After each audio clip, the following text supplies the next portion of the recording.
Good morning. I hope you're having a good day so far and had a wonderful weekend. My name's Angela for anybody who's new for today. So today's webinar is going to be on standard 6.1, 6.2, 6.3, 6.4, 5 and 6, 7.1, 2 and 3.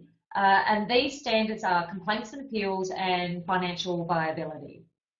As you may know already, these webinars, the purpose behind these webinars is to prepare you for your monthly quality and compliance meeting.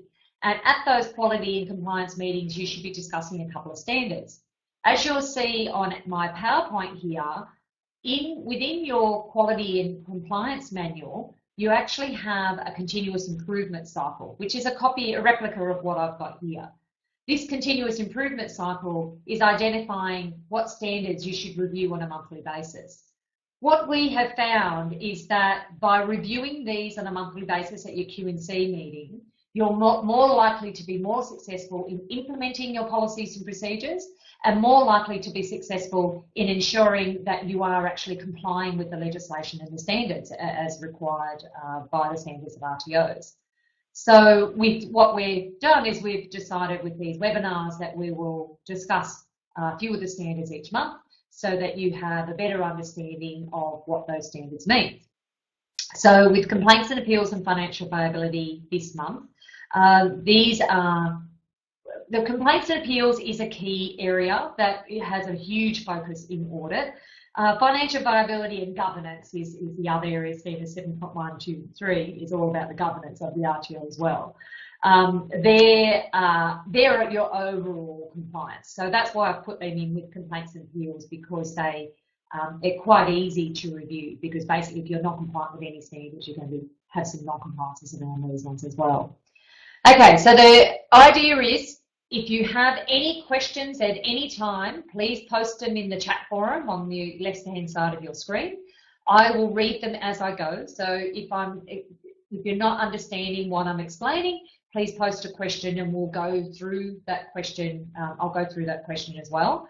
The whole idea is this is an interactive forum so that you can ask questions and get feedback straight away. And I'm just basically going to go through what our policy and procedure is for each of these standards. So we'll be going through those today. And thank you very much for joining us today. It's great to have you on board. Okay, so standard 6 is all about complaints and appeals and the process of how you're going to manage those complaints against your organisation's policies and procedures. Now, what's really a concern for ASQA is they don't want complaints coming to them that you could have resolved within your own organisation.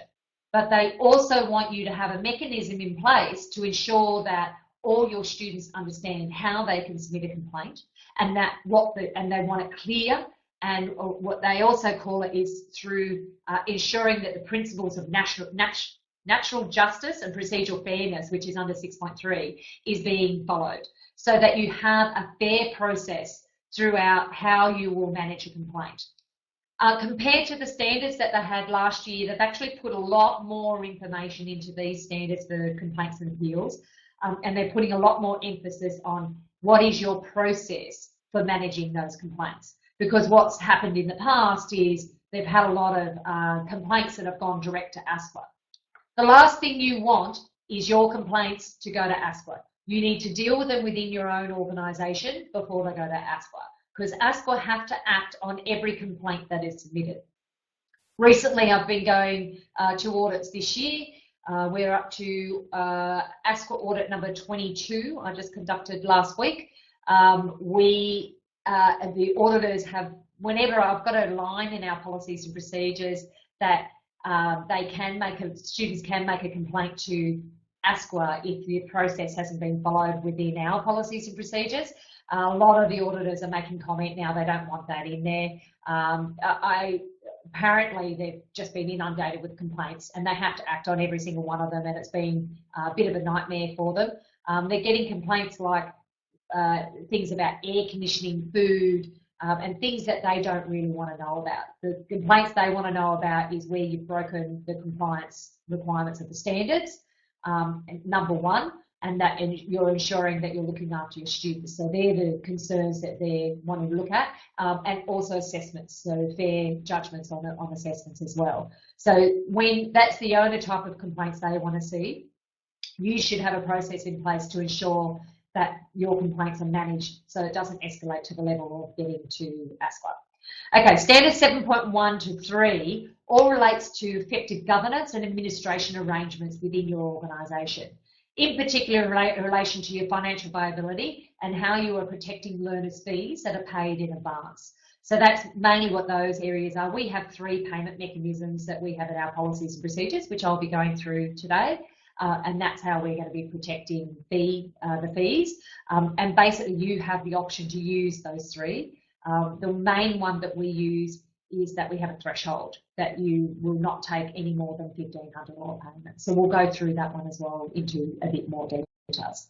Okay, so let's start with complaints and appeals. So in your Q&C manual, you'll find complaints and appeals under Standard 6.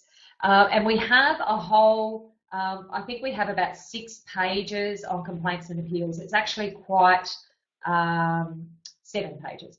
There's quite a lot of information in there. But the process is it's supposed to be nice and clear and transparent to the students what is your policy and procedure and how will you address those complaints and appeals, and making sure that you have a clear process there. The policy needs to be specific to students, although we've included how you would address a complaint by staff members as well, if they have a complaint, because you might as well have the same process for all of your staff as you do for your students. So we recommend that you have this complaints process. If a staff member wants to complain about something, or a trainer may want to complain about something, they should use the same policy and procedure and the same forms. We have the complaints and appeals process in the trainer's handbook as well as in the student's handbook, so that it's a clear process and it's nice and easy. You just all follow the same policy and procedure. Okay, so I'm just going to break down standards, each of the standards, and then we're going to go and have a look at the form that we use for the complaints and appeals policy and procedure. So standard 6.1 is how do you manage and respond to allegations involving the conduct of. So this is actually standard 6.1. This is what their standard actually says. So they want to see in your complaints and policy and procedure, how are you going to manage a complaint if a student complains about the RTO, if the student wants to complain about a trainer or assessor, or if the student complains about staff.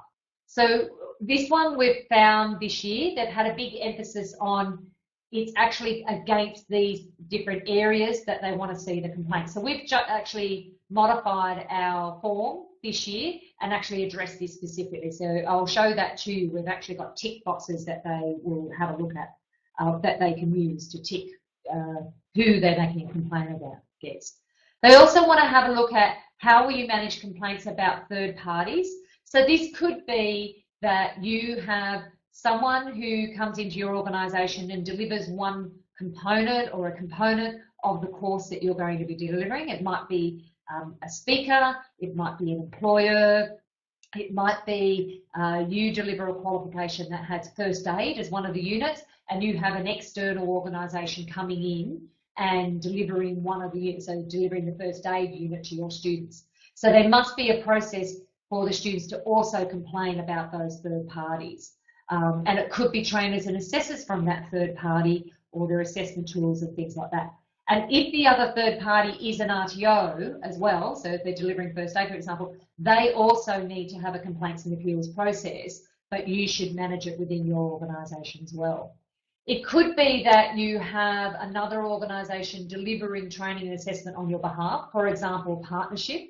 So it could be that you have a non-RTO that's delivering training and assessment under your scope of registration.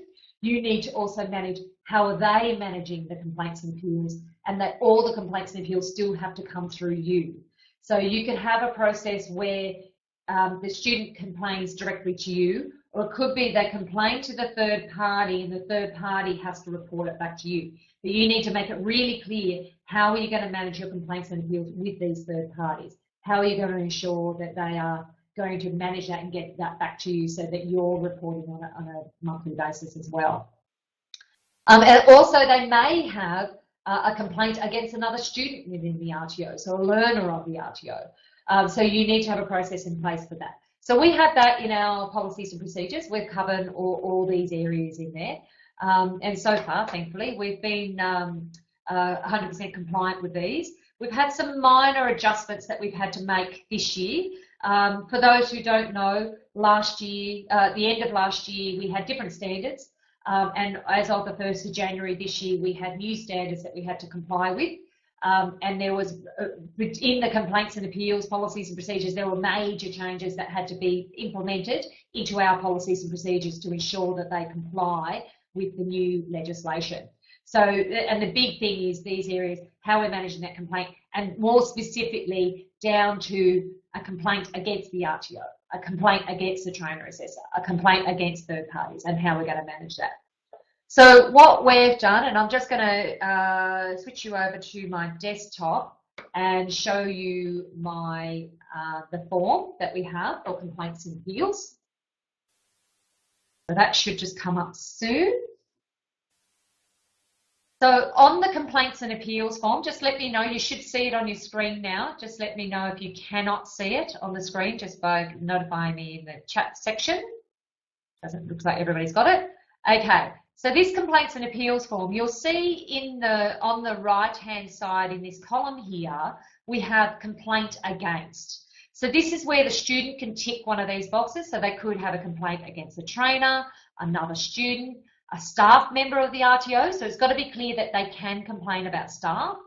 An employer, it could be that they're doing work placement with an employer and they want to make a complaint about the employer that they're doing that they're working with, and they want to make a complaint against them.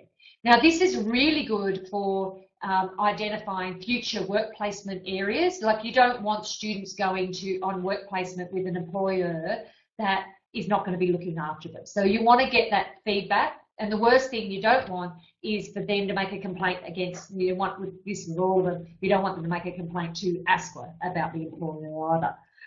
They can also make a complaint about resources, so that could be your textbooks, your assessment tools, the resources that you're providing, whether there's lack of or not enough, or not the equipment they need to be able to undertake training and assessment. And then we actually have specifically assessment tools. And in here would be your RTO name. So your RTO name will specifically go in there. So they may want to put a complaint in about your RTO in general. So basically they can just tick these. They should put their name in here. So the complainant's name, the date they submitted the form, and then they tick whichever box. If it's a student, they tick the student box. If it's a trainer assessor making a complaint, they tick that one. If a staff member is making a complaint, they can tick one. You can also, so this is the third party. It could be a third party wants to make a complaint about you. So it could be an employer or something like that wants to make a complaint against the RTO or something. Who the form was submitted to, that should be written on here. And if there's any other parties involved, so it might be an employer, it might be someone outside of the organisation, it might be another student who's involved, the student can fill this in. So basically this first page, page 1, is completed by the student. So everything on there is completed by the student. So in here we say, and the CNA register is the Complaints and Appeals Register number. That's to be completed by the RTO. So when you enter it in your register, you should put the register number on here as well. So we've made it clear that if they're going to make an appeal, they should appeal with the trainer first. So they should discuss this with the trainer first. So appeals must be lodged within 7 days of initial result being determined. So that means they were given a not yet competent. And if they were given a not yet competent, they should speak to their trainer first and get some feedback from them. So that's where we've put here, appeals. So the student has to tick this box to say, appeals, have you discussed this matter with your trainer in an attempt to reach a decision? Yes, no. So that way you know as the RTO whether they've actually discussed this with their trainer assessor first, with regards to the appeal. So this form can be used for both the complaint and appeal. So they could put in that they don't agree with the result. So that's what an appeal is. So if a student gets a competent or not yet competent, and if the student gets a not yet competent and they don't agree that they're not yet competent, then they can submit a form to say that they wish to appeal that result. They wish to maybe have another assessment done or things like that. It should be managed before it gets to this area, completing a form. A trainer or assessor, you should, as an RTO, you should give the student another opportunity to be reassessed. And also has to be really clear on your marketing material if you're going to be charging a reassessment fee. So we have it in our policy and procedure, if the RTO does want to do a reassessment, that they will make it clear on your marketing material that there is a reassessment fee. In the majority, I find most RTOs don't do a reassessment fee. They normally give, 3 opportunities. So if they are not yet competent the first time, they get a second opportunity. Not yet competent, they get a third opportunity. And I have a general rule where if a person is going to take more than 3 opportunities to get to be deemed competent, they're not competent, and they're not going to actually be able to complete that unit. But it could be that the reason why they're appealing is they believe it was unfair with the way that they were assessed. It might have been that they believe that the trainer assessor didn't assess them the same way as the rest of the class, for example, or they didn't provide them with the tools that they needed to be assessed. So they're the typical things you're going to get with an appeal. And here it also says complainant is given the opportunity to complete a complaints and appeals report form. So we have another form that they can attach to this if there's not enough room. And that's just basically a document with lines on it so that they can fill that in. So the student should put in, or whoever wants to make a complaint should put all their details of their complaint in here, sign it and date it, and then submit it to the RTO manager or CEO. So you need to decide who it is in your organisation that the people should submit a complaint to. And you can change this form to put the actual name of the person if you wanted to. I find it best to just put the title in of the person. And you can decide what that title is. It doesn't have to be the RTO manager or CEO. It could be someone else. It could be a training coordinator or something like that. But if you change it on the form, you've also got to change it on the policy and procedure. So I'm just going to bring up the policy and procedure. A draft one of the next version that's coming out. We're expecting within the next month we're going to have another version of Q&C manual coming out. Okay. All right, so what we have here is we actually have within here a process of how to manage a complaint, and in here you can see I've got RTO manager, so they're to submit the form to the RTO manager within 5 business days. So if you change the title of who the complaint is to be submitted to, you've also got to change it in this Q&C manual, but also in the student handbook.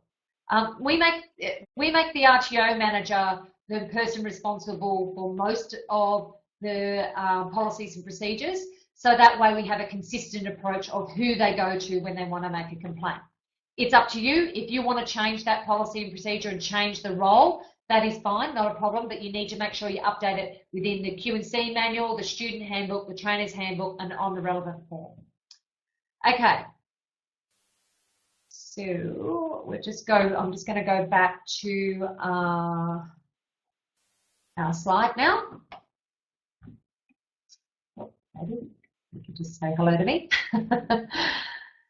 Okay. We'll just go back. So I'm just going to go through 6.2, 3, and 4, and then we'll go back to the form. Okay, so that's 6.1. 6.2 is that the RTO has an appeals policy. So where we also have a complaint policy, we also have an appeal, and it can be the same form.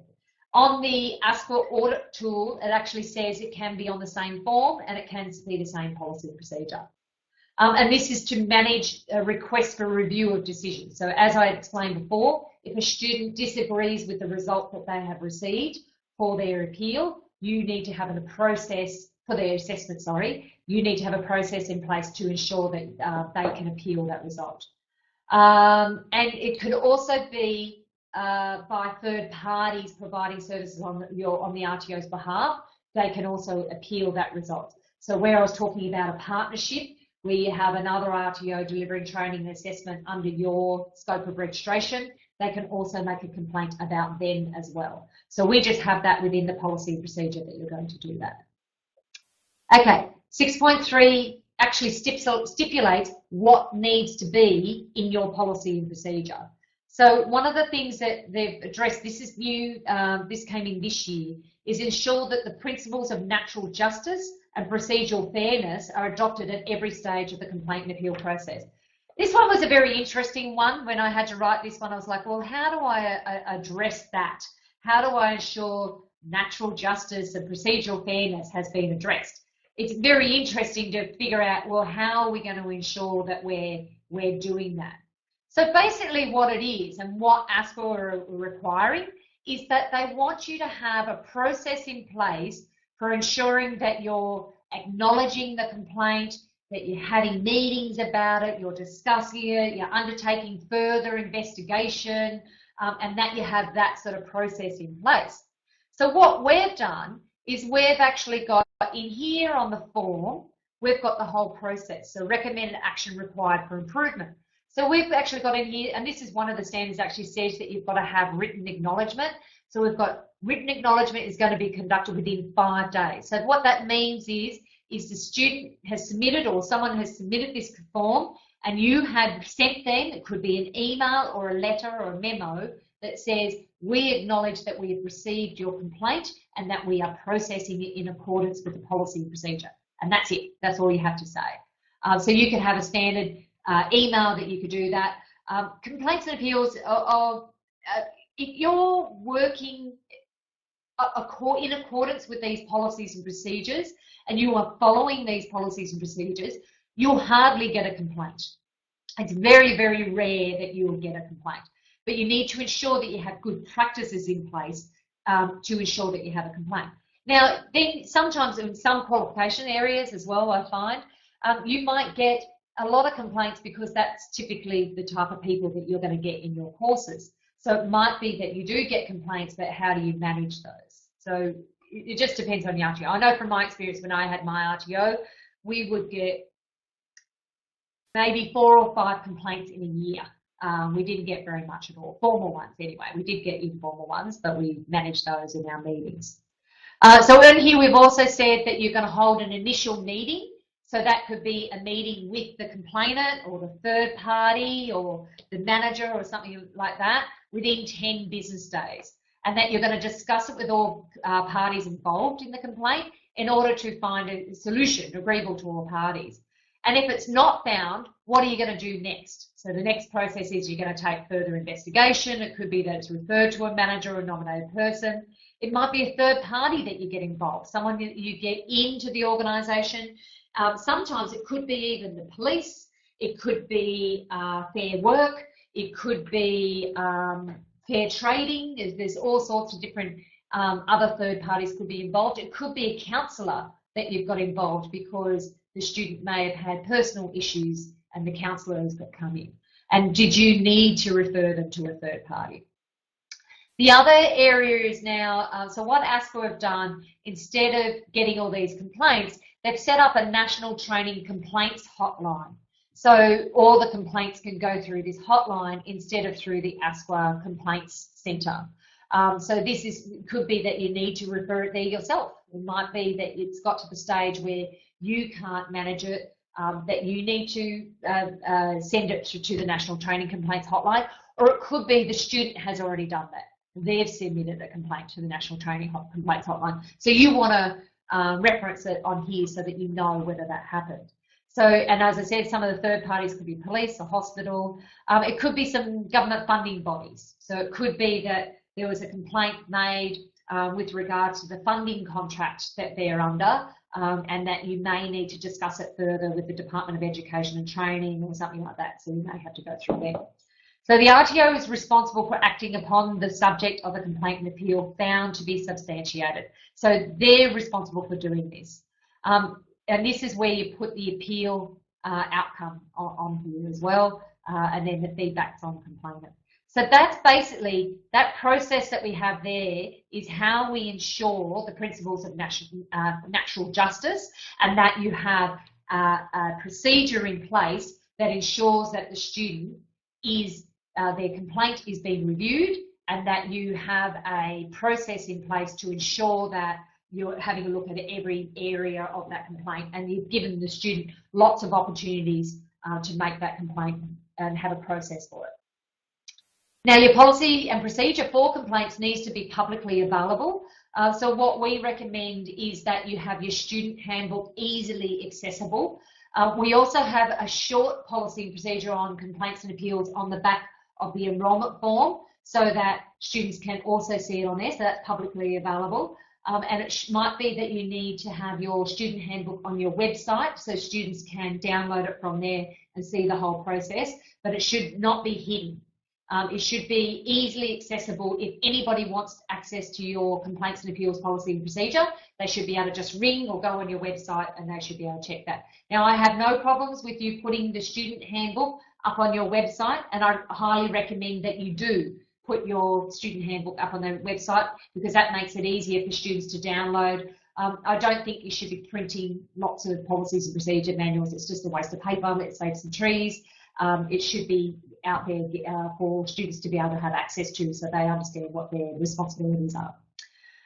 It should set out what the procedure is for making a complaint or requesting an appeal. So we've got that in the policy and procedure, but we've also got it on the form. Ensure that the complaints and request for an appeal are acknowledged in writing. So that was that written acknowledgement that I have there, and finalised as soon as practical. And provide for a review by an appropriate party independent of the RTO. So that's where we've got independent, we've got the National Training Hotline, we've got third party panels, we've got external services that you can access at the request of the individual making the complaint, if the process fails to resolve the complaint or the appeal. Okay, so standard 6.4 is where the RTO considers more than 60 days is going to be required to submit that complaint. You've got to have a process in place. So I had, upon further investigation, you'll do this within 60 days, that's on the form. But you need to advise the client if it's going to take more than 60 days, you need to write to them and say, we're reviewing your complaint, this is where we're up to, and we'll get back to you within, and give them a time frame of when you're going to get back to them. And this is all they want. They just want you to inform in writing if it's going to take more than 60 days.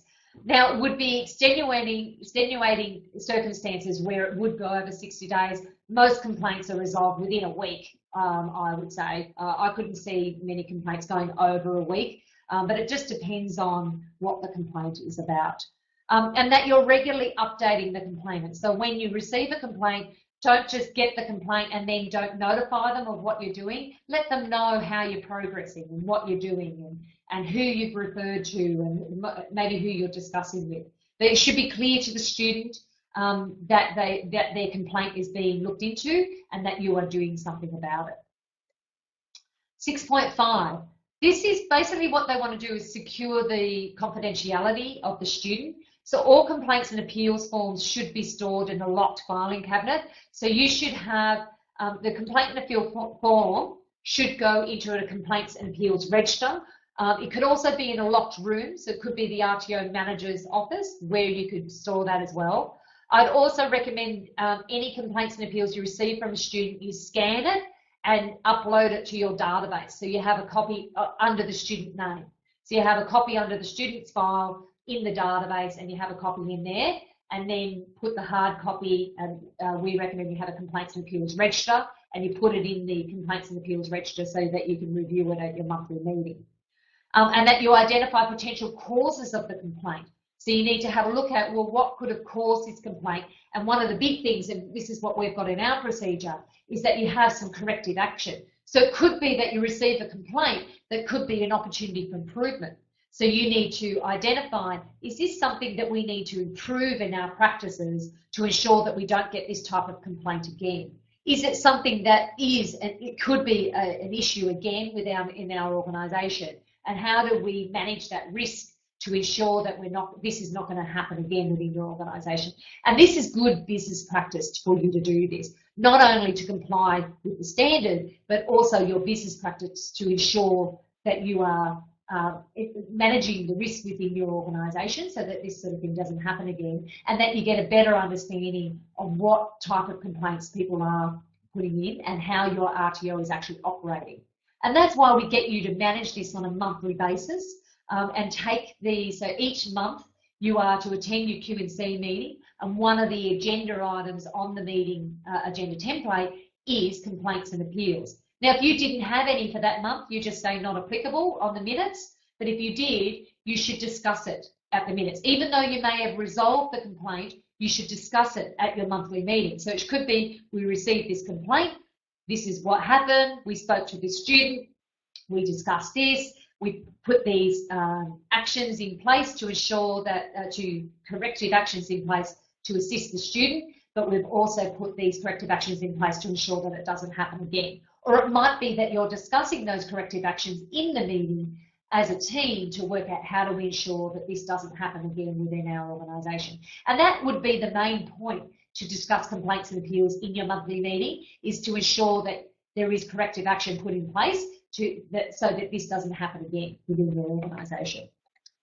Okay, 6.6 is if you're an employer or a volunteer organisation whose learners solely consist of employees or members, that you do not charge, and that means you do not charge training for training and assessment. That's what an enterprise RTO basically is, and does not have any specific complaints and appeals policy and procedure already in place. So a lot of bigger organisations may already have a complaints and appeals policy and procedure in place. Highly likely you'd have a complaints procedure, but you wouldn't have an appeals procedure in place if you're an enterprise RTO. If you did have both of those in place, you could use those policies and procedures, or you could implement these ones. We recommend for all of our clients to implement our policies and procedures, no matter what you have in place, because it's a different process, particularly when it's an appeal, appealing a result. That's a different process when it comes to employees. Okay, so that's basically standard 6.6. So that's all of standard 6, complaints and appeals. The only extra bit, I'm just going to go back to the desktop again and have a look at this form again. Okay, so following the student filling in the form, so they've filled in the form at the top here, I've filled this in here. The RTO manager or whoever's going to be responsible for complaints should ensure that this process is followed, that they've sent a written acknowledgement, that the complaint's been raised. You should be a tick. Not all of these will be ticked, but you should tick what you have done. Then what the result is here, so should come out on here. You should have it in there. And then you should give feedback to the complainant. So was the complainant, and have a discussion with it. Were they happy with the outcome? Were they dissatisfied and want further action? Was the matter dealt with in a reasonable time frame? So, and this is looking at your risk management in the future. How do you ensure that you can process this quicker in the future? Once you get that feedback from the complainant, get them to sign the form, and then this is our process for making sure that we're actioning and monitoring the complaint and appeal once it's been submitted.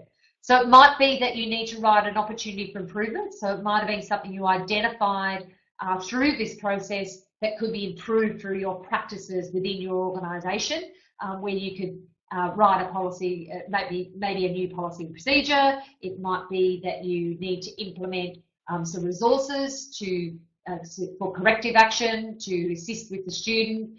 One perfect example I've got of complaints and appeals that I had within my RTO was when we moved from a small office training rooms to bigger training rooms, where we started with only on average 20 students per week at our RTO to over 100 students per week at our RTO, and we had a whole class submit a complaint about there not being enough toilet paper. Now that is an opportunity for improvement, because we identified, we didn't really realise that there was an issue with the toilet paper.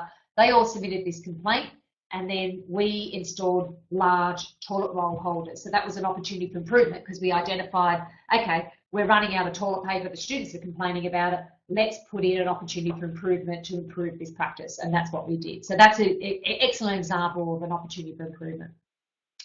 That it was actioned at a Q&C meeting, so you need to tick this when you actually discussed it at your Q&C meeting, put the date on there and the action that was taken, and who took it, taken by.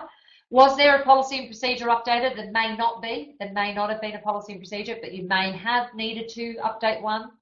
That you filed it in the complaints register, the form, and cross-reference this complaint within your database. So you should have something in your database that says that this complaint was submitted. And as I said, you would have it on the student file. So you'd enter it in the database, scan a copy of it in the database, and then it is on the student file. So you have it in there. Okay, so that's all of Standard 6. Does anybody have any questions about complaints and appeals? Now, I'm assuming if you don't have any questions, you're 100% clear on what happens with complaints and appeals and that you know what you're doing. Now, if you have any questions following the webinar, please do not hesitate to contact your CLO who can assist you if required and just give you some further feedback on the complaints and appeals.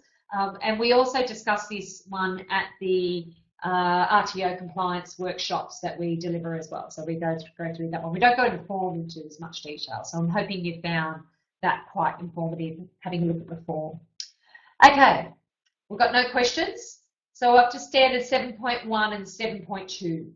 Standard 7.1 is all around how you're going to manage the governance within your RTO.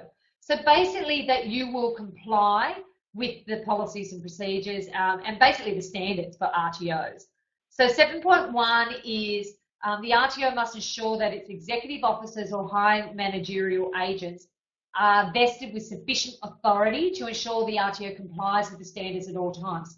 So your RTO manager and your CEO should have within their position description that they're responsible for implementing the policies and procedures and compliance with the standards.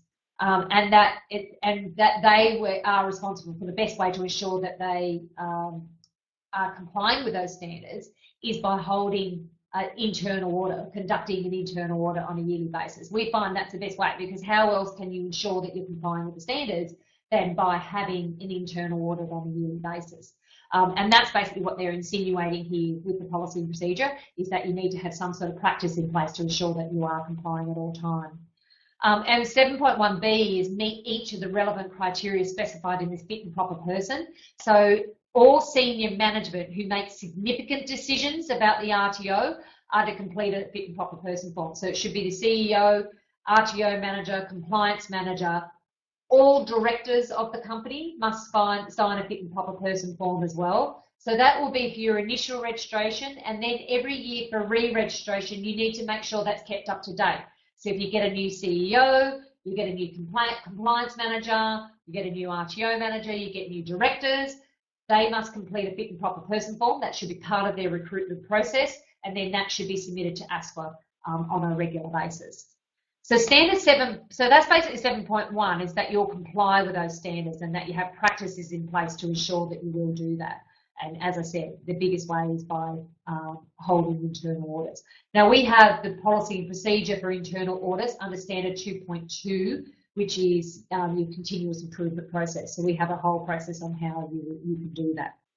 7.2 is how the RTO satisfies the financial viability risk assessments. So you've got to have something in place to ensure that you will do that and that you will be financially viable at all times. So the way you ensure compliance is by having your company tax returns done on a yearly basis, that you have it signed off by a certified practicing accountant, that you have audits within of those financial documents as well. So not an ATO audit, but you have mechanisms in place to ensure that a certified practicing accountant has reviewed your financial viability. And the RTO is subject to a financial viability risk assessment at any time by the National Debt Regulator. So, and it actually says in the legislation, they could come in and do a financial viability at any time. So basically what they do, they don't actually come to your site. They send you a form to fill in. You get that completed by your accountant, and then you send all that data back. Very similar to the initial registration with the form that you've got to complete there. But they can also get a third party in to do an audit if required, if they believe that you're not financially viable. The whole point of this standard is they want to ensure that the student is protected and that you have some sort of protection mechanism in place, which leads us on to 7.3, which is the fee protection mechanism. that you have some sort of protection mechanism in place to ensure that the students' fees are protected, and that it's clear and transparent to the student what all those fees are. There shouldn't be any surprises along the way. The student shouldn't get into a course and then you go, okay, now there's this fee, and now there's this fee, and now there's this fee, and you've got to pay for a textbook, and you've got to get this resource, and you've got to go pay for an excursion. You should be clear on your marketing material before they even sign up and commence with the course. What are all the fees going to be? Just be clear and transparent and ensure that every fee is outlined. If there's a reassessment fee, so if you're going to be charging a reassessment fee, so qualifications that require a reassessment fees are things like that where you're going to incur a cost for that reassessment. For example, forklift driving. If you're doing a forklift driving course and they failed the assessment, you need to get them back in again on another day, and you're going to have to reassess them using that equipment, which means you're going to have the equipment in place, and it's going to be a cost for you to have that reassessment. You should be clear on your marketing material what that reassessment fee will be, so that the student understands, okay, I understand if I fail this assessment, this is what the reassessment fee is going to be. Just clear and transparent for all students. Okay, so 7.3 is how are you going to protect the fees of the students? So prepaid fees includes all fees paid in advance from individual learners and prospective students. So as I said, that's resources, textbooks, excursions, reassessment fees, all of that should be clear up front. And all fees that the student is required to pay to complete that course. Absolutely clear with that. I have had on occasion where a client has brought up in the middle of an order, oh no, this is going to be an additional fee. That's not on the marketing material, so that's non-compliant. Just be clear and transparent. Make sure those fees are up front and on your marketing material before it goes out to anybody. And it's fine, you can charge whatever you like. There is no restriction on your fees. ASQA cannot say that's too much, that's too little. They cannot say what you charge. You can charge whatever you like because that's your business decision. Just make sure it's absolutely clear on all your materials what those fees are. The RTO will ensure that all the fees are clear and transparent, and all student fees will be protected by one of the following measures. So in our policy and procedure, we have these 3 measures in place. So we have threshold prepaid fees, unconditional financial guarantee, and tuition assurance scheme. Just going to break down those a bit further. So basically the threshold fee is that you will not charge more than $1,500 prior to course commencement or more than $1,500 in progress payments. So if you had a course that was $1,000, if that course is, sorry, not 1,000, let's go a bit more than that. Let's go $9,000, okay? So it's a $9,000 course. You can only charge $1,500 prior to course commencement, and then once they commence, you need to divide up the remaining payments so that they are no more than $1,500 increments and that they are split up over the duration of the course. The reason why ASQA want you to have this in place is because there have been RTOs who have taken the full fee up front for the course, then the course has shut down or the RTO has shut down or all sorts of issues have happened. The student hasn't received any refund, the money's all gone, and they aren't able to get their reimbursement. A big issue that happened back in 2008 was there was an RTO that had CRICOS students involved. They, and CRICOS, where there's a lot of fees that are paid up front, they had all the students' fees, shut down their RTO, went into liquidation. They nicked off overseas, left the students behind. So the owners of this RTO took off overseas. The students were left behind. They had no qualification, no money, no visa, because their visa is dependent on being registered with an RTO as a student. They now had no visa. It was a huge issue within Australia, and it actually took about 3 to 4 years and these were Indian students, that in this majority of the students were Indian, and what happened was India decided, don't send any students to Australia because you'll end up with no qualification and you'll be abandoned with your courses. And it affected not only the RTO industry, it also affected universities in Australia as well. And it was a major issue that happened throughout Australia, and as I said, it took 3 to 4 years for the the students to come back into Australia. So this came into place, this standard came into place for that fee protection to make sure it's clear. And that you've got to make it clear to the student what those progress payments are going to be. So that's the main one that we recommend that you do.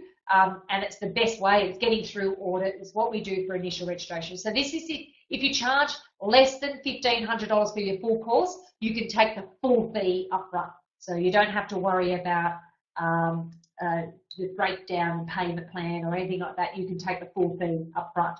But if you're charging more than $1,500, if you're charging $1,550,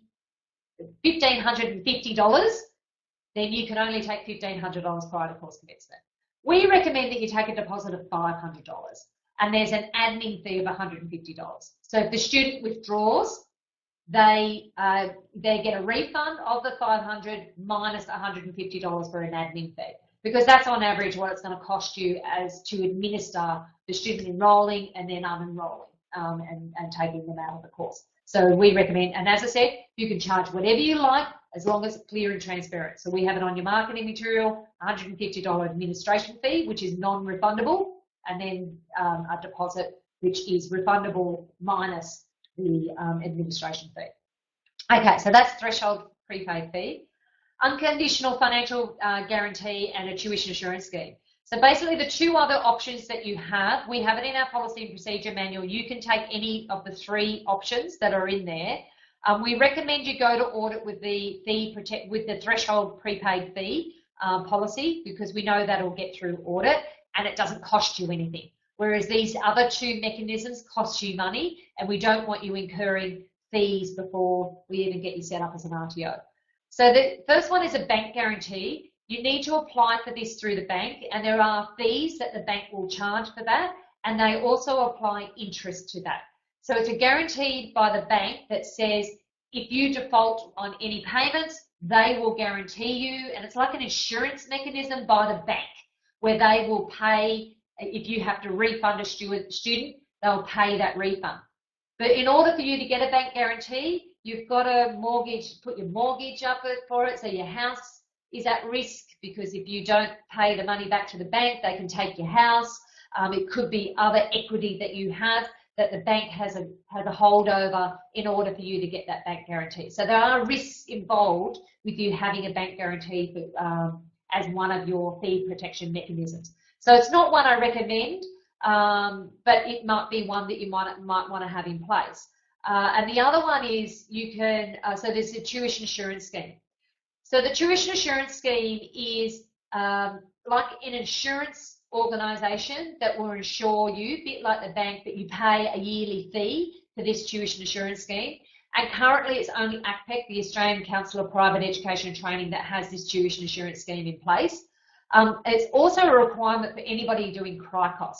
So if you are bringing international students into Australia, you must have a tuition assurance scheme. So there's not you can have other fee protection mechanisms, you must have the tuition assurance scheme in place.